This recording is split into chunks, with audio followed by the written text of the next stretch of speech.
The swamp did not begin with noise. It began with absence.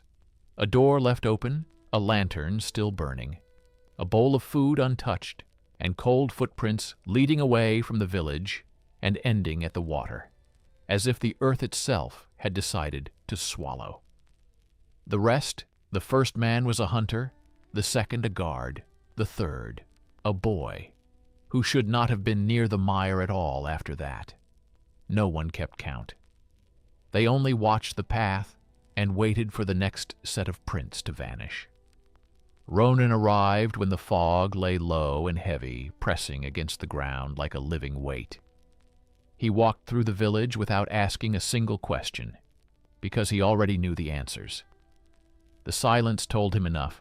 No dogs, no voices, no wind, only the faint wet sound of the swamp breathing somewhere beyond the huts. He saw the marks of leaving, not of fleeing tools set down, not dropped doors open, not broken. There had been no struggle, only a call, something that pulled them forward, step by step into the dark. He followed the trail without hesitation, boots sinking into the soft earth, with a slow, wet pull.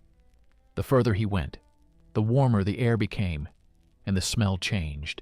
Not rot, not decay, but fresh blood, thick and metallic, like something recently torn open.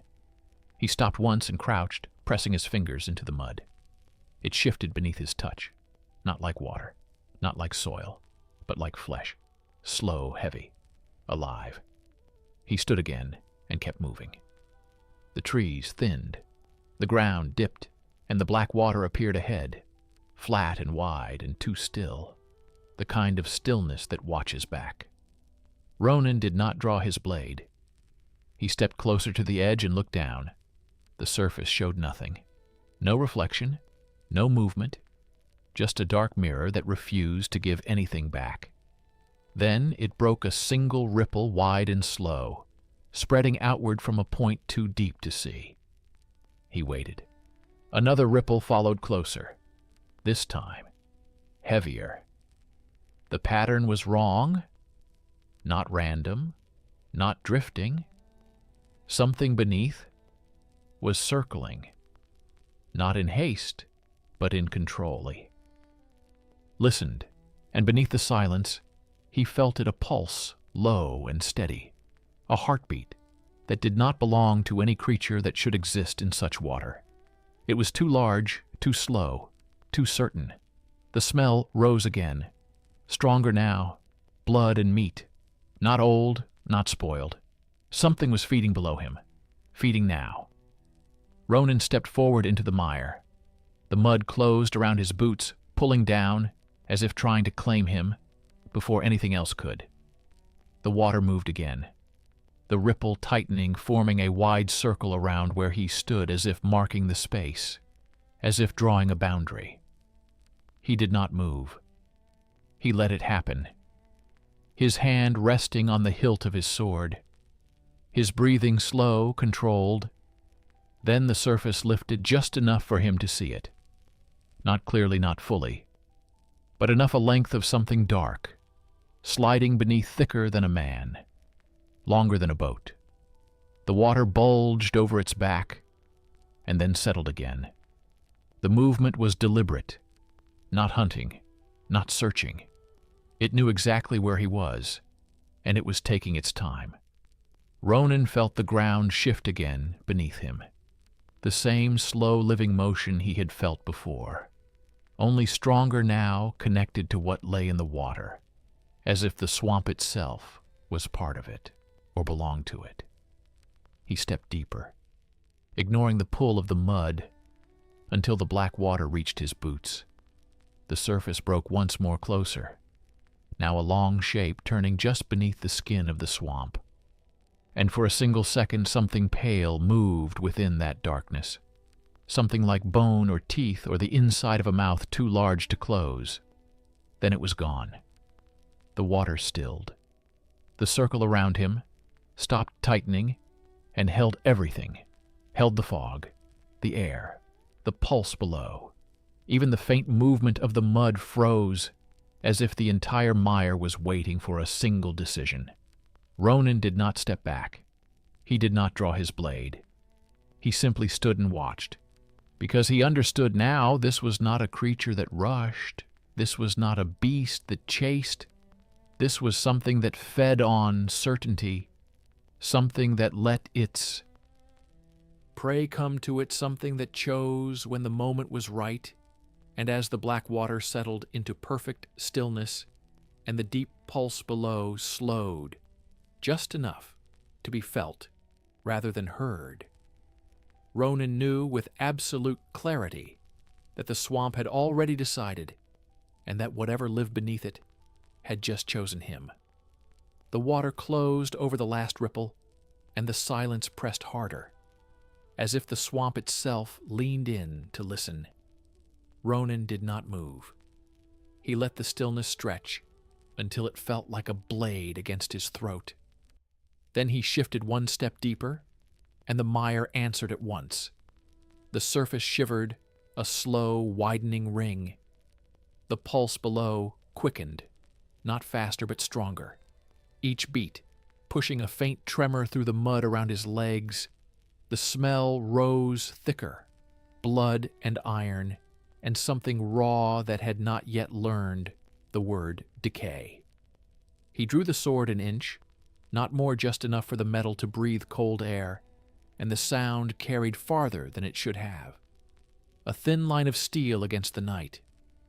The water reacted, a dark swell, lifting, then settling, as if something beneath had turned its head toward him. Ronan stilled again, counting the space between pulses, 1, 2, 3 each, beat heavy, deliberate, too large for anything that should hide in water, this shallow. He lowered the blade back into the sheath and waited. He would not strike blind. Not here, not where the ground itself served. The thing below, time stretched, the fog drifted low across the surface, and for a moment it looked like the swamp exhaled a pale breath that slid over his boots and vanished. Then, the first sign came not in the water, but behind him, a soft, wet step where no foot should be. Ronan turned just enough to catch it in the corner of his eye, a depression forming in the mud, as if something invisible pressed down. Then another and another, circling wide, keeping distance, testing the edge of his awareness. He did not follow. He kept his gaze forward on the black water, because he understood the trick. One body below one. Reach above the swamp was not empty. It was a net. The steps behind him stopped. The water ahead bulged. A narrow ridge pushing toward him and breaking apart. Without sound, he felt the pull at his legs increase, the mud tightening like a grip trying to root him in place. He shifted his weight slowly, easing one boot free, then the other, never giving the swamp the full hold it wanted. The pulse beneath changed again. A pause longer than the rest, a held breath in a body too large to name, and then the strike came not upward, but sideways. A long, dark mass sliding just under the surface, cutting a path that curved to flank him. The water rose along that path, a low-moving wall, and Ronan stepped with it, matching its arc, refusing to be boxed. The invisible steps behind him resumed closer. Now the pressure in the mud at his back deepening as if a second weight leaned in. He turned his head a fraction and saw it this time. Not the whole of it, but enough, a line of pale shapes pressing up through the muck like knuckles or teeth arranged wrong, too many too close together. They withdrew at once, leaving the surface smooth and blank as if they had never been there. The thing below circled tighter, the ring in the water closing around him, not touching, not yet measuring again, always measuring.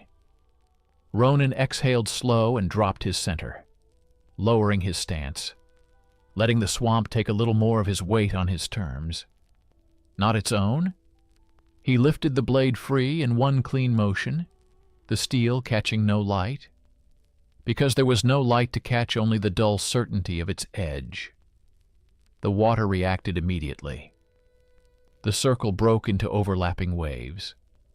The dark mass beneath surged closer, and for a heartbeat, the surface split enough to show a ridge of something armored or scaled or bone. He could not tell which. Only that it was hard and old and moving with purpose. It slid past his front and vanished to his right. The steps behind him lunged the mud. There erupted in a sudden upward push, and those pale shapes burst. Through for an instant, curved and slick, snapping shut on empty air where his calf had been. A moment before, Ronan had already moved a short step to the left. Not fast, not frantic, just enough the jaws closed on nothing and sank back with a wet swallow. The swamp smoothed over again. The pulse below slammed once, a heavy odor that shook the water in a tight ring, and then slowed back to its patient rhythm, as if the miss meant nothing, as if it had time without end. Ronan did not chase. He marked the pattern. 2 bodies, 1 mind, the reach above to fix the prey, the mass below to finish it. He angled himself, so neither could take his back, fully forcing the circle to stretch the water. Answered with another slow encroachment. The ring reforming smaller, now closer. The air grew warmer, the smell sharper. The sense of being watched absolute. Then the surface ahead lifted higher than before. A broad swell that did not collapse at once. And within it, something turned, showing a deeper black inside the black. A hollow that suggested a mouth too wide and too calm.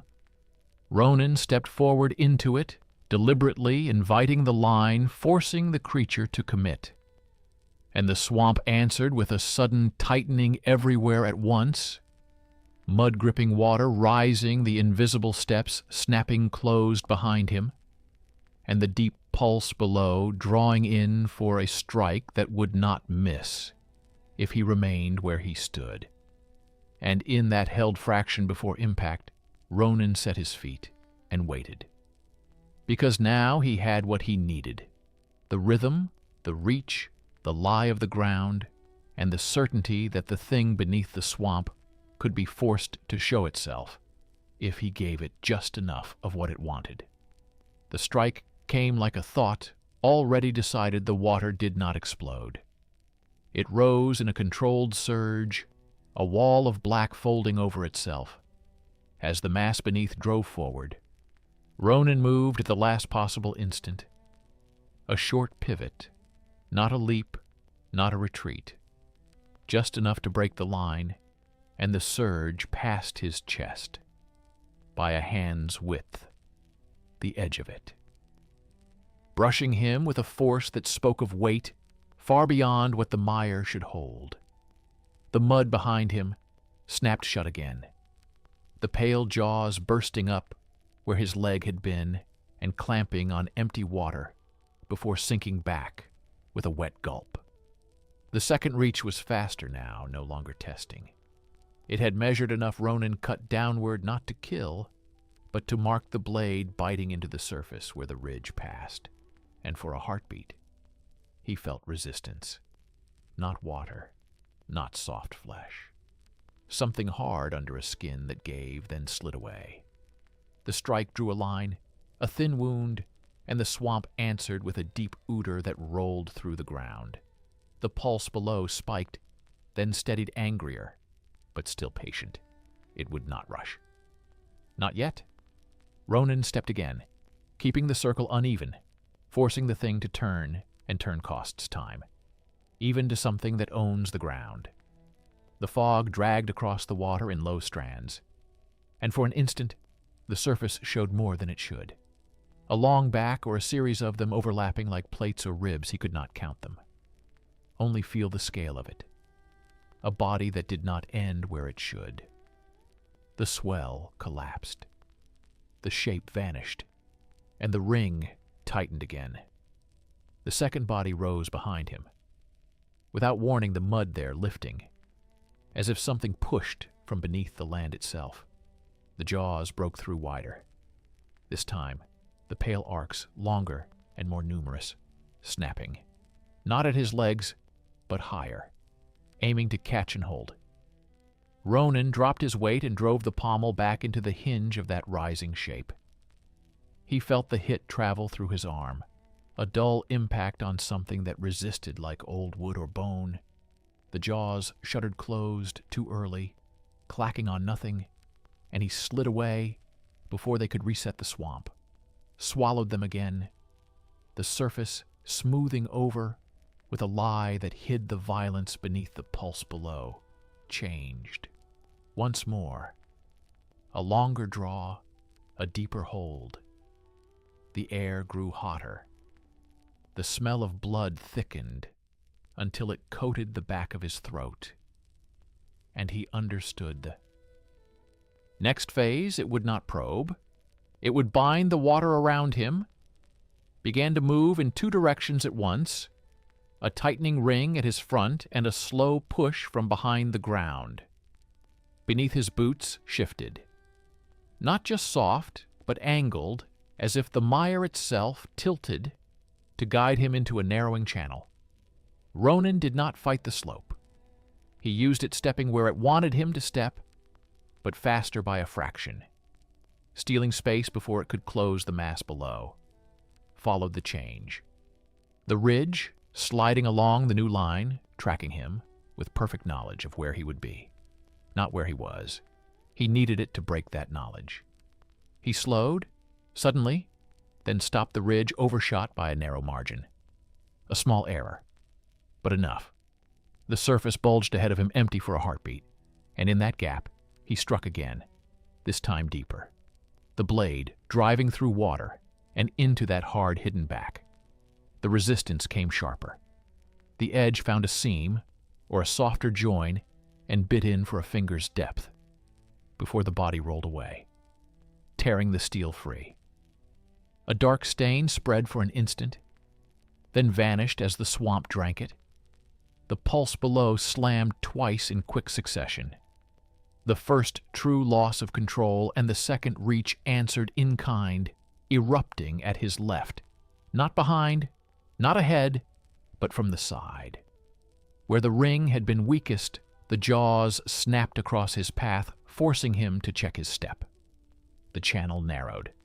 The push from the rear increased the trap closing.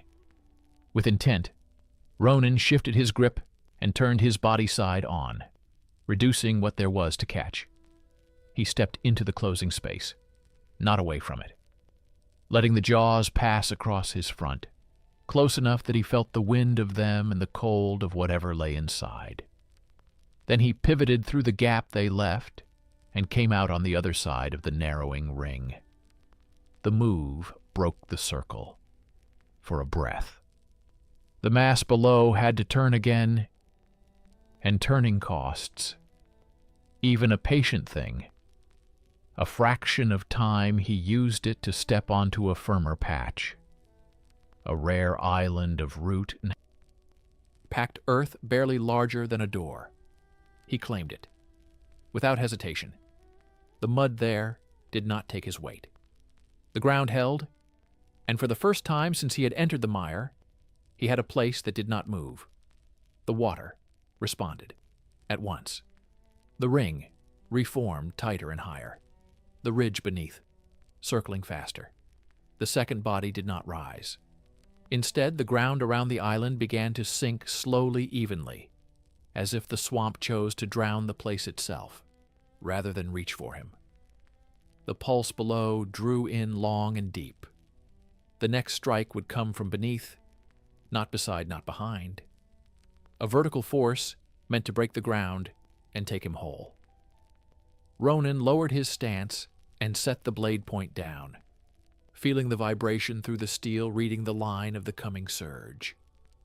The island trembled, the water around it domed and held, and in that held breath of the swamp, when everything leaned toward the same instant, Ronan fixed his eyes on the center and waited for the exact moment the creature would commit to rising, because that would be the first time it could not change its mind. The surge broke the island from below the ground, split with a wet crack, and the black water rose in a tight column, carrying with it the body that had hidden too long. Ronan moved with it, not away, but into the lift, riding the heave for a single step and driving the blade down along the line he had felt through the steel. The point struck not mud, not water, but a hard ridge that shifted under him. He adjusted in the same breath, sliding the edge along that ridge until it found the softer join. And then he cut deep. The resistance tore, and for the first time, the creature showed itself. Not fully, not clean, but enough a length of plated back, folding over itself as it rose. The plates overlapping, like broken shields slick with black water, and beneath them a pale inner seam that pulsed with each ooter. The wound opened there, a narrow split that bled dark into darker, and the swamp recoiled a fraction. The column collapsed. Outward into a heavy fall that would have taken him with it, if he had not already stepped clear onto the sinking edge of the island. The ground gave under his heel, but he used the drop, turning it into a slide that carried him to firmer root on the opposite side. The second body answered late, not fast enough, its jaws bursting up where he had been and closing on falling water before sinking back with a frustrated shudder. The pulse below staggered, then slammed hard once more. Anger. Now not patience. The water lost its perfect stillness. Waves crossed and broke without pattern. The ridge beneath circled tighter faster, abandoning its slow measure for speed. Ronan did not chase the body he fixed on the wound, the seam that had given, and the rhythm that fed it. He stepped along the edge of the island, forcing the creature to track him over the broken ground. The mire there did not flow as clean. The movement below translated into uneven lifts and drops. Small faults he could read. He slowed, then quickened, then stopped again, breaking the line of prediction. Each change forcing the mass beneath to correct, and each correction pulled at the wound, the seam flashing pale for an instant, before vanishing. The smell thickened sharp and hot, the taste of iron on the air. The swamp began to sink, the island lowering by a hand. Then another. The creature chose to drown his footing, rather than expose more of itself. Ronan drove the blade point down again, feeling for the pulse through the wood and root and packed earth. The vibration came up stronger now, closer to the surface, and slightly off to his right. He shifted his stance, and waited not for sight, but for the beat. 1, 2, 3 on the third.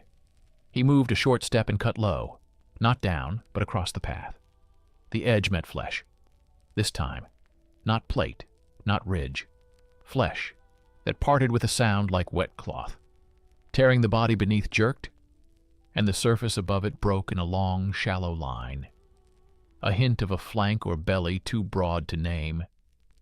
And along it, the same, pale. Seam opened wider this time, then snapped shut as the creature rolled away.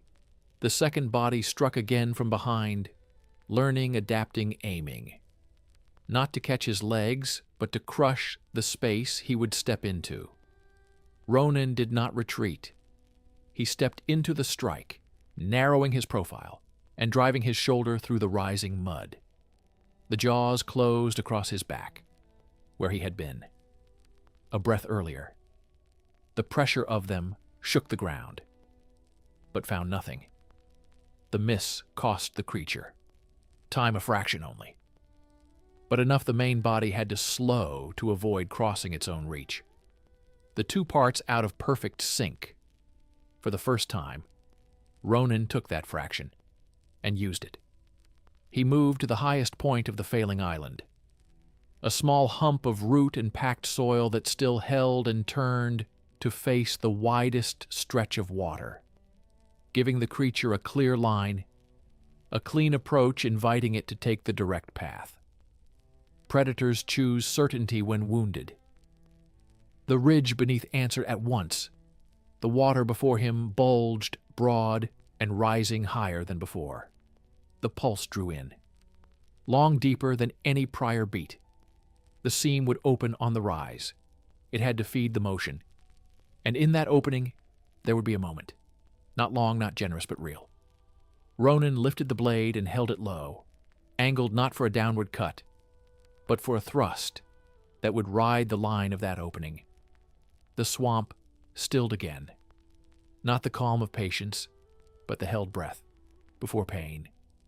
The water climbed the bulge, sharpening into a crest, and beneath it something vast drove upward, committed now, unable to turn aside. And as the surface split and the pale seam flashed open wider than it had yet, Ronan stepped forward into the rise and drove the blade along the seam with all the weight he had, aiming not to wound, but to anchor the steel in the only place that felt like it could end the thing that had made the swamp its body and its trap. The blade went in and did not stop. The edge slid along the pale seam and found the depth beneath it. Something soft, something vital, and Ronan drove forward with it, letting the rising force carry the steel deeper until the hilt struck the flesh, and the world around him broke. The creature surged up, not in control, but in pain. The water exploded outward, the swamp losing its stillness for the first time since he had stepped into it. The plated back tore through the surface, a long arch of black armor folding and twisting, and along its center. The wound burned open wide, the pale seam split from within, and the pulse that had ruled the mire faltered, then slammed, then faltered again. Ronan held the hilt and twisted the blade, not wide, not wild, but precise, following the line he had learned, cutting deeper along the seam as the body thrashed. The force of it nearly tore him free. The mud under his feet vanished. The island broke apart, and he was in the water to his knees, then to his thighs. But he did not let go. He anchored himself to the wound, because the wound was the truth of the thing, and truth could be ended. The second body rose behind him in a final desperate strike, the pale jaws bursting from the mire, snapping toward his back. But the main body rolled at the same instant out of pain, and the jaws met armor instead of flesh. The impact rang dull and wrong, the two parts colliding for a breath, out of rhythm. And in that broken moment, Ronan pulled the blade free just enough and drove it again, deeper and higher along the seam. The edge found the source, a thick cord of muscle or heart or something that beat too slowly and too strong. He cut through it with a single hard motion, and the pulse stopped. Not slowed, not staggered. Stopped. The effect was immediate. The water collapsed as if the strength had been pulled from it. The great body shuddered once, a long, full length, shudder that traveled from the deepest part beneath the mire to the exposed arch above. Then it sagged. The plates, losing their lift. The seam gaping open, without power. The swamp did not breathe any more. It settled heavy and dead. The second body tried to rise once more, but it came weak, the jaws breaking the surface half-formed before sinking back, with no force behind them. Ronan stepped back, pulling the blade free. The black water closed around his legs, but it no longer gripped him. The mud released him easily, as if the will inside it had gone. He watched as the massive shape beneath the surface drifted, not circling, not choosing, just settling into the dark. A length of it showed once more, the plates dull. Now the pale seam torn and still. Then it sank fully and did not rise again. The silence that followed was different. Not the listening silence of a hunter, but the empty silence of something that had finished and left nothing behind. The smell changed, the sharp blood fading into the first hints of rot as the swamp reclaimed what it had been given. Ronan stood a moment longer, blade low breathing, steady feeling. For the pulse that had ruled this place there was none. Only the slow, honest movement of dead water and cooling mud. He turned then and walked back the way he had come. Each step lighter than the last, the ground no longer shifting under him, the path no longer pulling at his feet behind him. The black mire lay still and empty, as if it had never learned to wait, as if it had never chosen at all. And by the time the fog closed over the water, there was no sign of the thing that had lived beneath it. Only a dark surface and a silence that no longer watched back.